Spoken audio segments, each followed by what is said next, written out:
আজকে থেকে 10 বছর আগে মনে করতাম অনেক জানি, এই 10 বছর পরে এসে দেখছি যে আসলে এমন এক সাগরে ডুব দিয়েছে আমি কিছুই জানি না। এখন ইসলাম এত গভীর একটা সমুদ্র, ইসলামের এই জ্ঞান মনে হচ্ছে আমি 2% জ্ঞান অর্জন করতে পারিনি আজ পর্যন্ত। বিশ্বাস করেন, মন থেকে কথাটা বললাম। যত গভীরে যাবেন আপনি মনে হবে আপনি জাহেল।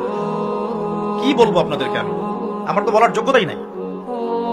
আর এমন ব্যক্তি দেখছি ওয়াজ মাহফিলের মঞ্চগুলোতে এসে কসম আল্লাহর বিশুদ্ধ করে কোরআনের একটা আয়াত তেলাওয়াত করতে পারে না, শায়েখ লকব দিয়ে বসে আছে, বাহাসের জন্য মানুষকে ডাকছে। কোথায় ধর্ম চলে গেছে বাংলাদেশে? আর সাধারণ মানুষ তো সব বোঝে না। ওলামায়ে কেরাম যারা আছেন তাদের কথা সবার কাছে পৌঁছাচ্ছে না। তো এই ইন্টারনেটটা সবসময় উপকার করে নাই, অনেক সময় অনেক ক্ষতিও করেছে। কিছু কিছু ভালো জিনিস পাচ্ছেন ইউটিউবে, ফেসবুকে, হয়তো এগুলো যথেষ্ট না, কিন্তু এর মধ্য দিয়ে আপনি অনেক খারাপ জিনিসও পেয়েছেন। এমন অনেক ফিতনা ছড়িয়ে গেছে যেগুলো আসলে শক্তভাবে প্রতিহত করা দরকার ছিল।